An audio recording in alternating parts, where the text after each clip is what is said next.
perseguido en la tierra, pero invencible en el espíritu, así vivió y así resplandece San Rafael Guízar y Valencia, el obispo que nunca abandonó a su pueblo. El llamado de lo ordinario, Cotija de la Paz, Michoacán, un rincón apacible del México profundo, donde el amanecer aún despierta al ritmo de gallos y campanas. A finales del siglo XIX, en esta tierra fértil de fe y de trabajo duro, nacía un niño destinado a desafiar el tiempo, el miedo y la muerte misma. Su nombre, Rafael Guízar y Valencia. Era el 26 de abril de 1878. Nadie imaginaba entonces que de aquella familia sencilla, compuesta por 11 hijos y sostenida por padres humildes y piadosos, brotaría un alma luminosa, destinada a convertirse en uno de los pilares más valientes e inquebrantables de la Iglesia mexicana. Desde pequeño, Rafael fue testigo silencioso de la dureza del campo, del sudor de su padre al arar la tierra, dándose cuenta de que la vida, antes de ser entendida, era vivida con lágrimas, esfuerzo y oración. Su madre, mujer devota, le enseñó a rezar de rodillas, no solo con palabras, sino con el corazón. No había lujo ni exceso, pero había una abundancia de fe, de silencio sagrado y de una profunda confianza en Dios. En cada atardecer que bañaba los montes de Michoacán, el joven Rafael sentía algo arder en su pecho, una inquietud, una voz interior que susurraba más allá de lo visible. A los 12 años ya se destacaba por su inteligencia viva y su carácter firme, pero era su compasión lo que más llamaba la atención. Daba su merienda a los niños más pobres de la escuela, visitaba a ancianos y enfermos junto con su madre, y muchas veces dejaba de jugar para consolar a algún vecino afligido. Era como si ya supiera desde muy temprano que su vida no le pertenecía, que el llamado que sentía no era imaginario, sino el eco distante de una misión que lo esperaba. A los 14 ingresó al seminario de Zamora, una institución dirigida por jesuitas. Allí se sumergió con pasión en los estudios de teología, filosofía, latín y espiritualidad. Pero no fue un camino fácil. Los tiempos eran turbulentos. México vivía bajo los reflejos de guerras internas y una creciente ola de anticlericalismo. Los sacerdotes eran perseguidos, las iglesias eran cerradas. La fe era, para muchos, un riesgo. Pero Rafael no se dejaba abatir. Al contrario, su deseo de servir a Cristo crecía a medida que la oscuridad se hacía más densa. Antes de comenzarmos esta jornada sobre la vida San Rafael Guízar, quiero saber tu opinión. ¿Ya conocías la hermosa historia de San Rafael Guízar? ¿Sabías que él es conocido por sus milagros de sanación? ¿Has recibido alguna bendición de San Rafael Guízar? Escribe en los comentarios. Leeré todos y dejaré un corazoncito en tu comentario. Aprovecha para suscribirte al canal, dejar tu like y compartir con tus amigos para no perderte ningún video. Durante su formación fue conocido por su celo misionero. Aun siendo seminarista, salía los domingos por las aldeas cercanas a catequizar niños, proclamar la palabra con los campesinos y enseñar los fundamentos de la fe a quien quisiera escuchar. Con un crucifijo en el pecho y un rosario en las manos, Rafael conquistaba corazones no solo con palabras, sino con presencia, escucha y testimonio. Su voz era dulce, pero firme. Sus palabras sencillas, pero llenas de sentido.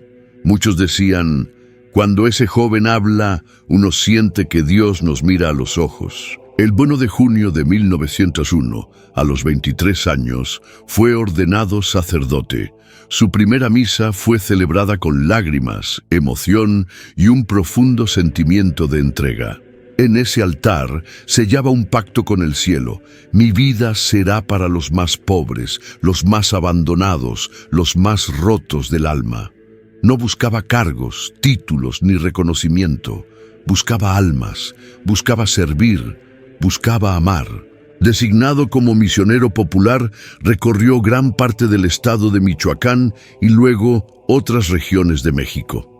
Predicaba en plazas, campos, iglesias rurales, ferias e incluso en las calles. No importaba el lugar, importaba el corazón del que escuchaba. Y dondequiera que iba, dejaba huellas de conversión, reconciliación y esperanza. Era común verlo llegar montado en un burro, con una pequeña maleta, un crucifijo y un libro de catecismo. El pueblo lo recibía con flores, lágrimas y una hambre de fe. Pero su ministerio no era solo predicar.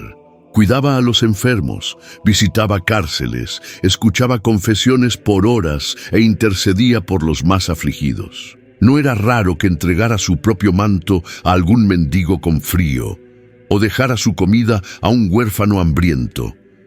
Era el reflejo de un Cristo vivo, palpitando en medio de un pueblo cansado y herido. Su espiritualidad no estaba solo en los sacramentos, sino en el amor concreto, en el gesto sencillo, en la caridad silenciosa. En este punto de la historia, lo ordinario se vuelve extraordinario, porque el llamado de Rafael no vino con trompetas celestiales, ni con visiones, vino con la voz de la pobreza, con el grito de los olvidados, con el dolor de los sencillos, y él respondió con coraje, con entrega, con una fe inquebrantable. No buscó ser héroe, eligió ser siervo. Y fue justamente esa elección, hecha cada día en silencio, en sacrificio, en fidelidad, la que comenzó a moldear la figura de aquel que, años después, sería llamado el obispo de los pobres, el apóstol incansable, el sacerdote que se hizo todo para todos, incluso cuando eso significaba poner su propia vida en riesgo.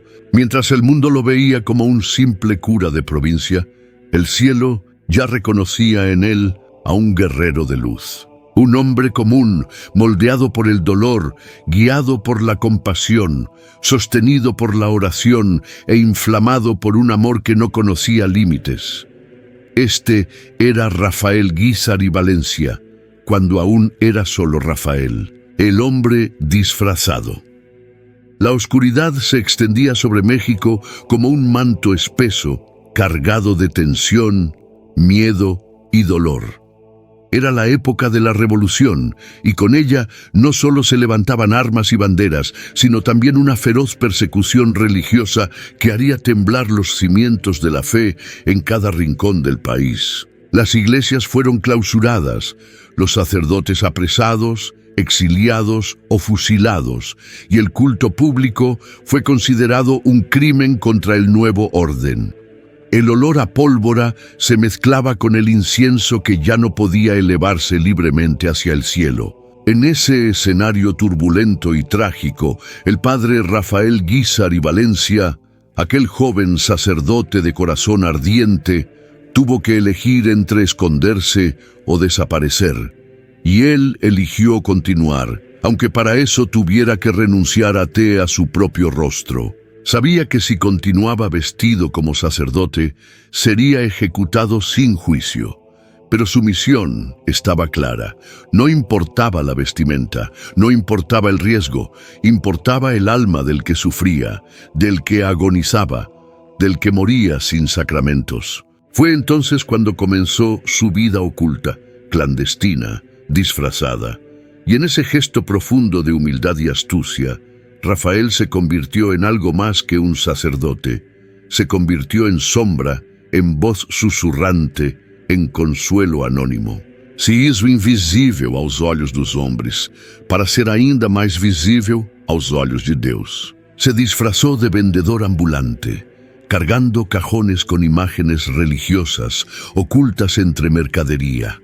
Caminaba por los pueblos como un comerciante más, ofreciendo telas, medicinas naturales, rosarios escondidos y en secreto, el cuerpo de Cristo. En otras ocasiones vestía como músico errante, Llevaba un violín al hombro, no tanto por talento, sino por disimulo, y al llegar a las casas ofrecía melodías humildes que abrían la puerta a una conversación, una confesión, una bendición. Pero el disfraz más arriesgado fue cuando se hizo pasar por médico homeópata. Con bata blanca, con libros de medicina natural, recorría barrios pobres, visitando a enfermos, dando alivio físico y alivio espiritual. En cada frasco que entregaba iba también una oración. En cada visita, un sacramento oculto. A veces celebraba misa en bodegas abandonadas, otras en sótanos de casas humildes. Usaba manteles comunes como altar, pan común como hostia, y aún así el cielo descendía a esos lugares con una fuerza que estremecía. El riesgo era inmenso. Bastaba una mirada sospechosa, una palabra fuera de lugar y sería denunciado. Pero no retrocedía. ¿Cómo callar si el alma del pueblo está muriendo de sed?, decía. Se movía constantemente. Dormía en cuevas, establos, ruinas. Cambiaba de identidad, de nombre, de oficio, pero nunca de misión, nunca de fe. El gobierno ofrecía recompensas por información sobre sacerdotes en actividad. Había carteles, listas negras, infiltrados. Algunos compañeros fueron capturados y fusilados. Él mismo fue detenido más de una vez. Una de esas veces, disfrazado de campesino, fue interrogado por soldados que buscaban clérigos. Cuando le preguntaron si conocía algún cura escondido, Rafael los miró con una paz desarmante y dijo: «Sí, yo soy uno». Los soldados, confundidos por su apariencia tan simple, lo tomaron por loco y lo dejaron ir. Era como si su humildad lo hiciera invisible a los ojos de sus enemigos. Durante esos años oscuros, caminó más de 30.000 kilómetros a pie, de estado en estado, de pueblo en pueblo, sin dinero, sin protección, sin garantías, pero con una convicción inquebrantable. No se puede abandonar a un pueblo sin sacramentos. En una ocasión, al llegar a un rancho perdido en medio de las montañas, encontró a una anciana moribunda. Nadie la visitaba, nadie se atrevía. Rafael entró, limpió su cuerpo con sus propias manos, le dio la unción, la absolvió. La mujer murió en paz, susurrando: «Gracias, Padre». Él salió llorando. Sabía que si llegaba tarde, su alma habría partido sin consuelo. Su fama comenzó a crecer silenciosamente. El cura disfrazado era un mito entre los campesinos. Muchos decían que se aparecía como un ángel, justo cuando más lo necesitaban. Otros juraban que caminaba por el polvo sin dejar huellas. Algunos decían que no comía ni dormía, y aunque estas historias pudieran parecer exageradas, lo cierto es que Rafael vivía casi como un santo oculto, ayunando, orando de madrugada y arriesgando la vida a cada paso. Su vida estaba marcada por el sigilo, pero también por una profunda alegría. Era común que, después de una noche escondido en un gallinero, se levantara cantando salmos. Su humor simple, su sonrisa fácil y su ternura al hablar de Dios lo hacían irresistible para quienes lo conocían. No imponía miedo ni poder, impulsaba amor, confianza, fe. En uno de los momentos más tensos de su vida escondida, fue llamado para asistir a un joven moribundo en una hacienda controlada por militares anticlericales. Entró en plena madrugada, disfrazado de jardinero. Llevaba una azada en la mano y en el fondo de su canasta el óleo de los enfermos y la sagrada Eucaristía. Caminó por entre los soldados, contuvo su temblor interno, llegó hasta la cama del joven y en voz baja le ofreció la confesión, la comunión y la unción. El joven lloraba. Al terminar, Rafael lo bendijo y se marchó, con el alma llena de gratitud y el corazón ardiendo. Aquel era el precio de ser sacerdote en tiempos de guerra, morir cada día, en cada decisión. Renunciar a la propia identidad, acomodarse al peligro, desaparecer del mundo para mantener viva la llama del cielo. y él lo aceptó sin quejarse. Como Cristo, que se hizo siervo, Rafael se hizo sombra. Y aunque pocos sabían su verdadero nombre, todos conocían su presencia. Allí donde el miedo reinaba, una figura aparecía, silenciosa, humilde, disfrazada, llevando en sus manos lo más sagrado que puede ofrecerse, a Cristo mismo, el exilio profético. El polvo del camino se adhería a sus sandalias como una sombra persistente. Las manos, endurecidas por la cruz diaria, cargaban ahora el peso del destierro. Rafael Guízar y Valencia, el sacerdote que había desafiado la muerte con disfraces, oraciones clandestinas y una fe indomable, ahora debía dejar su tierra. No por miedo a morir, sino porque su permanencia significaba una sentencia segura para aquellos que lo protegían. El gobierno intensificaba la cacería, los templos eran saqueados, y el pueblo, famélico de consuelo, quedaba a merced do silencio e da desesperanza. En 1915, después de años sorteando balas, emboscadas e interrogatorios, Rafael entendió que su misión debía tomar otro rumbo.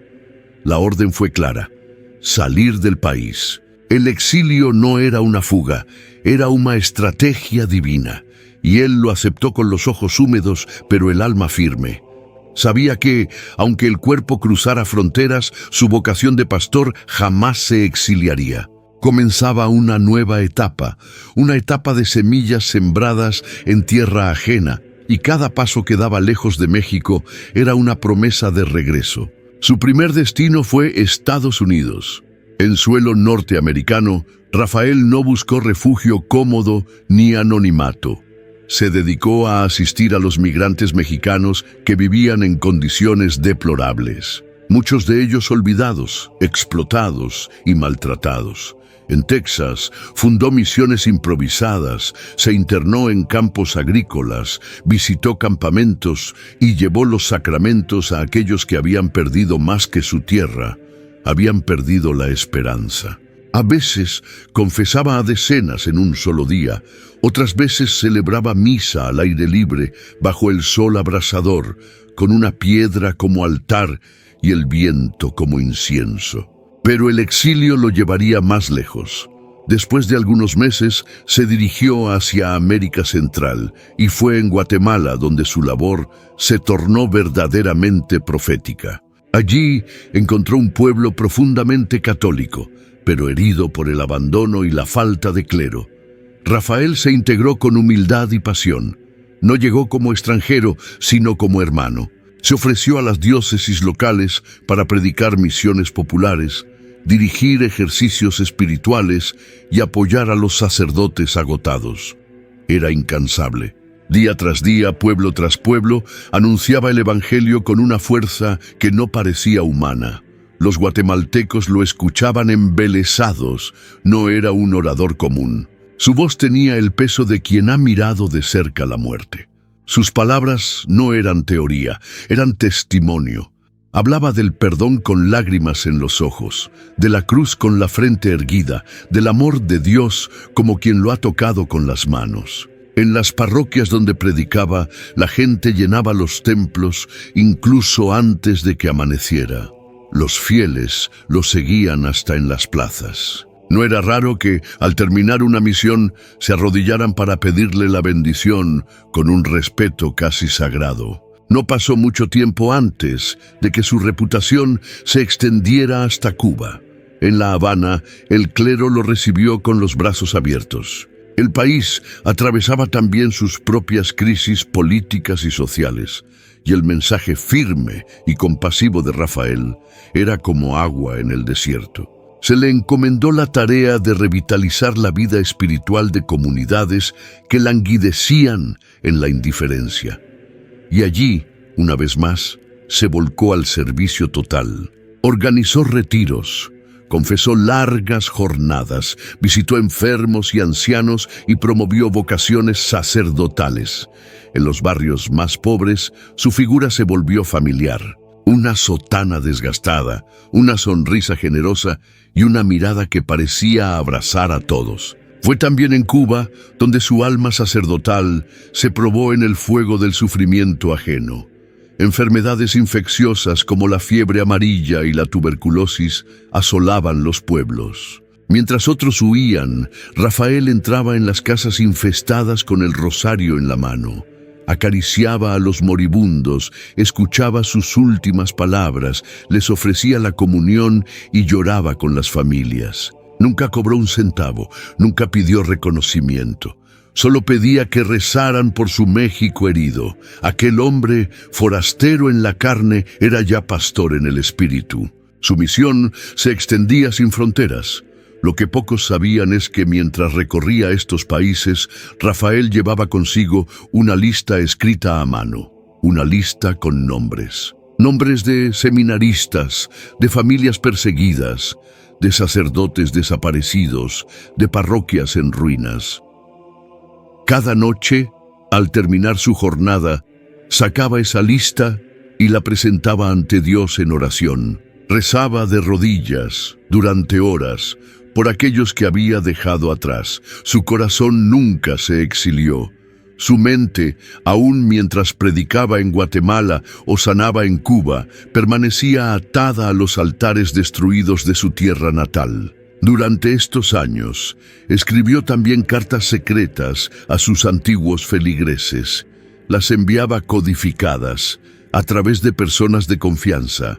En esas cartas no solo animaba a resistir con fe, sino que compartía enseñanzas profundas, meditaciones bíblicas y reflexiones sobre el sacrificio.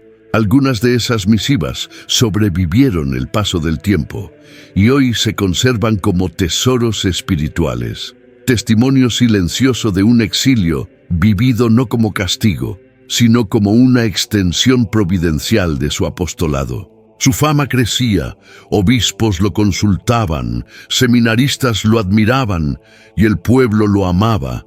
No era un exiliado cualquiera, era un testigo, un misionero del dolor, del consuelo, de la entrega radical. Donde llegaba, algo cambiaba. Las parroquias se llenaban, los jóvenes se volvían a confesar, los ancianos recobraban el consuelo de una visita sacerdotal. Y en medio de todo eso, Rafael no dejaba de prepararse. Estudiaba, escribía, oraba, sabía que algún día el Señor lo llamaría de nuevo a México y quería estar listo. El exilio había arrancado su cuerpo del suelo mexicano, pero había expandido su espíritu más allá de cualquier frontera. Era como si la providencia lo hubiera sacado de su tierra para que sembrara en otras, y su fruto fuera aún más abundante. Sin saberlo, Rafael estaba forjando en ese peregrinar una nueva etapa de su vida, una etapa que no tardaría en marcar la historia de la Iglesia en México para siempre. Nombrado obispo, pastor de una grey en ruinas. La madrugada del 1 de agosto de 1919 no era distinta a tantas otras en La Habana. El aire caribeño se mezclaba con el murmullo del mar y el eco lejano de campanas. Pero en una modesta habitación del convento de los Hermanos de la Salle, un hombre se arrodillaba frente a un crucifijo con los ojos llenos de lágrimas. Era Rafael Guízar y Valencia. Ese día había recibido una noticia que no solo cambiaría el rumbo de su vida, sino también el destino espiritual de un pueblo entero. El Papa Benedicto XV lo había nombrado obispo de Veracruz. La noticia lo estremeció. No era ambición lo que movía su corazón, sino un temor reverente. Sabía lo que significaba asumir el timón de una diócesis mexicana en plena tormenta. Veracruz, herida por la persecución religiosa, por la pobreza y por el abandono, era una grey dispersa, maltratada, temerosa. Las iglesias estaban cerradas o destruidas. Muchos sacerdotes habían huido, otros habían sido ejecutados. La fe sobrevivía en la clandestinidad, alimentada por mujeres valientes, por campesinos anónimos, por mártires silenciosos. Era un campo de batalla espiritual, y ahora ese campo clamaba por un pastor, Su consagración episcopal tuvo lugar en La Habana el 30 de noviembre de 1919. Fue una ceremonia austera, sin pompas ni multitudes. En lugar de oro, llevaba un anillo de hierro. En vez de mitra bordada, una de lino simple. Su báculo era de madera oscura, símbolo de un liderazgo pobre y cercano, y durante la consagración, al recibir el Evangelio sobre su cabeza, murmuró una oración que solo él y Dios escucharon. «Hazme morir por ellos, si es necesario».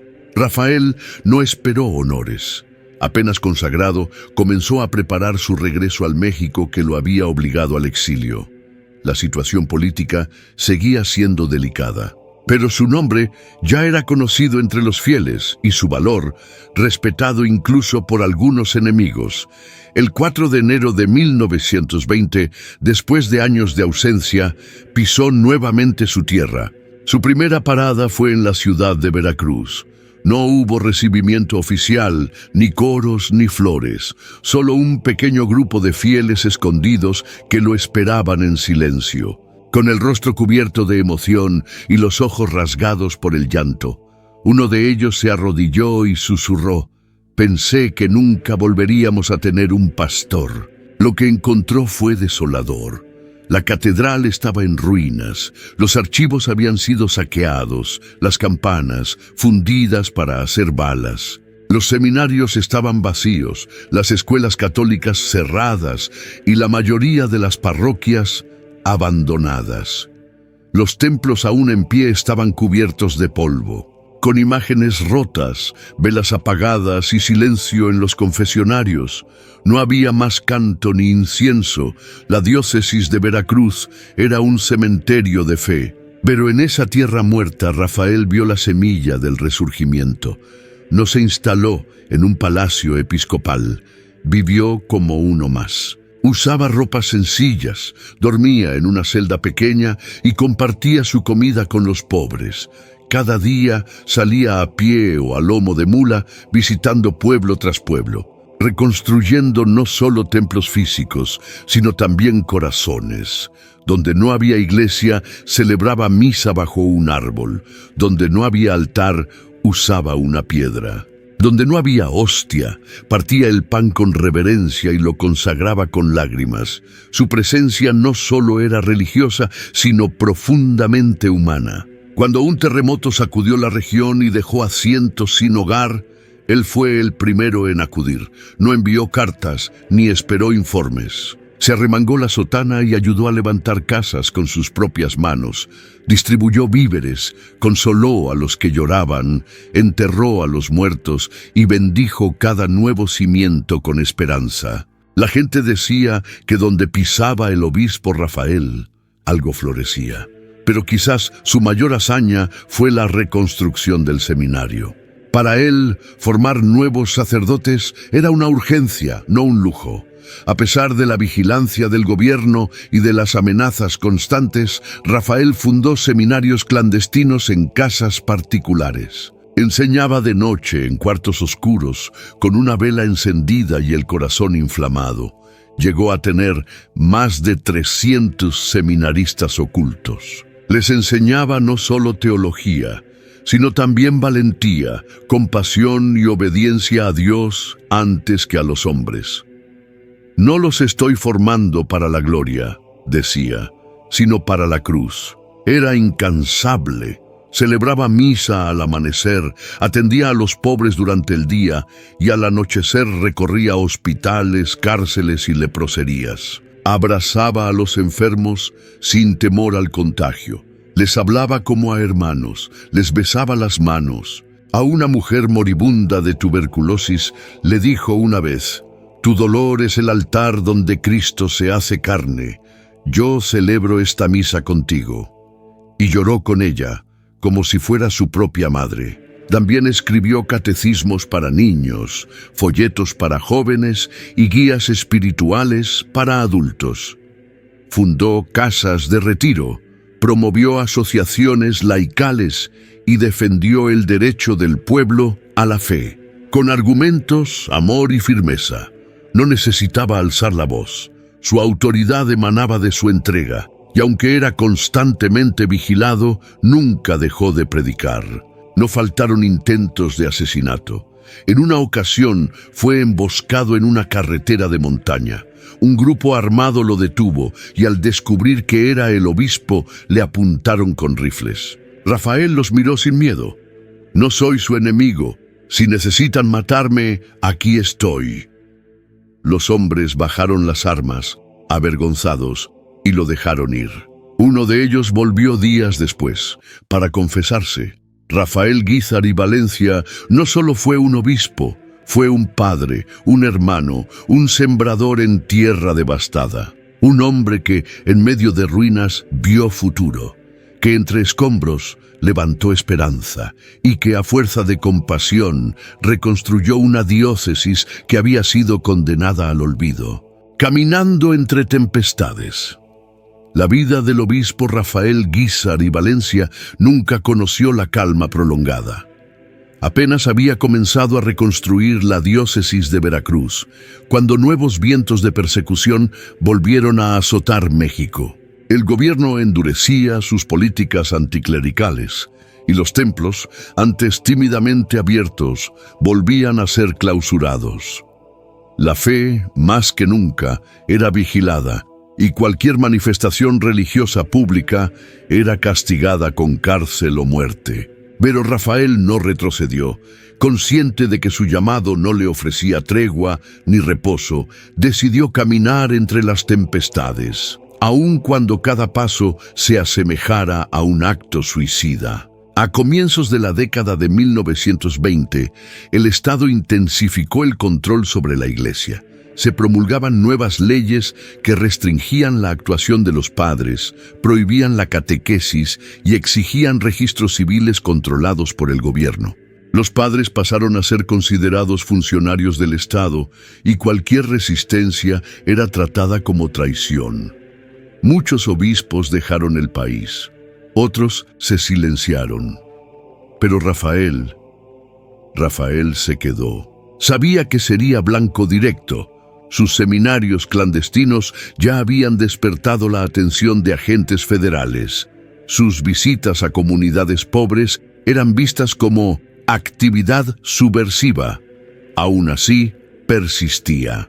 Pasaba noches cambiando de refugio, viajando en vehículos humildes, ocultando su identidad. Muchas veces se vestía de campesino para evitar ser reconocido. Otras veces fingía ser contador o profesor. Pero lo que no fingía era su amor por las almas. Continuaba celebrando misas secretas, orientando a sus seminaristas, visitando familias en duelo, bendiciendo niños en callejones olvidados. En 1926, la persecución alcanzó su punto más cruel. Comenzó oficialmente la Guerra Cristera. Hombres y mujeres tomaron las armas para defender su derecho a practicar la fe. Rafael, fiel al Evangelio de la paz, no apoyó la violencia, pero tampoco la condenó públicamente, pues comprendía la desesperación de aquel pueblo abandonado por todos, menos por Dios. Su misión en ese momento era otra: sustentar espiritualmente a quienes se partían por dentro. A los cristeros presos les llevaba la comunión a escondidas. A sus familiares ofrecía consuelo, palabras de esperanza, cartas alentadoras. Las autoridades lo vigilaban con lupa, lo acusaron de sedición, lo amenazaron de muerte. Finalmente, en 1927, lo expulsaron del estado de Veracruz. Le dieron un ultimátum: abandonar la diócesis o enfrentar prisión. Rafael se negó. Fue entonces secuestrado por militares y deportado a Ciudad de México. Pero lo que los perseguidores no sabían es que el exilio se convertiría en el terreno más fértil de su obra. En la capital, Rafael reorganizó sus seminarios de forma clandestina. Usaba casas prestadas por familias católicas, a veces panaderías, almacenes, sótanos oscuros y silenciosos. Instruía a sus alumnos personalmente, en pequeños grupos, a la luz de velas. Enseñaba teología, pero también enseñaba coraje, fe inquebrantable y obediencia al Espíritu. Durante años, mantuvo los únicos seminarios activos en México, escondiendo más de 300 jóvenes llamados al sacerdocio. Ellos lo llamaban Padre Coraje, pero él simplemente sonreía y respondía: «Soy solo un servidor». Vivía en la pobreza absoluta, muchas veces dormía en el suelo. Se alimentaba con restos donados por comerciantes solidarios. Usaba una sotana gastada y su anillo episcopal ya había perdido el brillo, pero su dignidad crecía en silencio. Era común verlo rezar al amanecer, arrodillado en el frío de alguna sacristía oculta, con las manos juntas, pidiendo por sus seminaristas y por aquellos que habían muerto por la fe. Lloraba en silencio con el rostro entre las manos y luego se levantaba, como quien ha hablado con Dios. En ese periodo su salud empezó a quebrarse. El cuerpo no resistía tanta entrega, tanto ayuno, tanta tensión. Sufría de diabetes severa, problemas cardíacos, flebitis y fiebres que lo postraban por días. Pero ni aun así se detenía. Una tarde, saliendo de una confesión larga, se desmayó en plena calle. Lo llevaron a una casa amiga, donde al recuperar el conocimiento, preguntó: «¿Dónde está el enfermo que me esperaba?». En sus últimos años, se convirtió en un símbolo viviente de resistencia espiritual.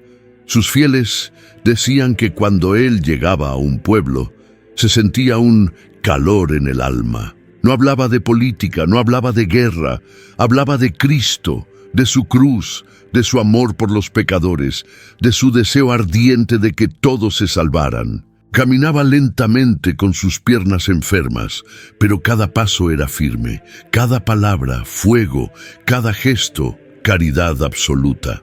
Y a pesar de las tempestades externas, Rafael era paz en su interior. Su alma estaba llena de serenidad profunda, como si ya viviera en otro plano. Solía decir: «No tengo miedo, ya no hay nada que puedan quitarme, todo se lo entregué a Dios». Incluso quienes lo espiaban en secreto confesarían sentirse conmovidos al verlo orar. Era como si su sola presencia denunciara la injusticia, sin pronunciar palabra. En un mundo donde los obispos debían esconderse, Rafael eligió seguir siendo luz, aún en la oscuridad. Nunca empuñó armas, nunca promovió el odio, pero tampoco se cayó. Su arma fue la verdad, su escudo, la fe. Y su legado, apenas visible al principio, empezaba a germinar en las almas a las que tocaba en silencio. Caminaba entre tempestades no porque fuera inmune al miedo, sino porque su fe era más grande que el temor, porque su esperanza superaba el dolor y porque su amor por el pueblo de Dios era mayor que la propia vida. Incorruptible testimonio. La tarde del 6 de junio de 1938, el cielo sobre la Ciudad de México se cubría de un gris espeso, como si la creación entera presintiera la despedida de un alma excepcional.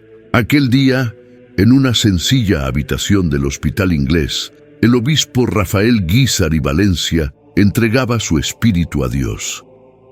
Su rostro, aún bañado de sudor y dolor, conservaba una expresión de serenidad que contrastaba con el cuerpo exhausto y debilitado. Su muerte no fue un evento público ni solemne, fue íntima, humilde, silenciosa, como toda su vida. Pero desde el primer instante, algo en su partida estremeció el corazón de quienes lo conocieron. No parecía que un hombre común hubiese partido, sino un profeta, un pastor, un santo. Tenía apenas 60 años, pero su cuerpo cargaba el peso de muchos más. Años de persecución, hambre, frío, caminatas extenuantes, noches en vela y enfermedades nunca tratadas dejaron marcas profundas. Pero nadie recordaba a Rafael por su apariencia. Lo que todos guardaban era su mirada, esa mirada firme y dulce que atravesaba el alma, su voz suave, sus pasos decididos y sus manos que siempre estaban bendiciendo, consolando o levantando a alguien caído. La noticia de su fallecimiento se propagó rápidamente entre las comunidades católicas.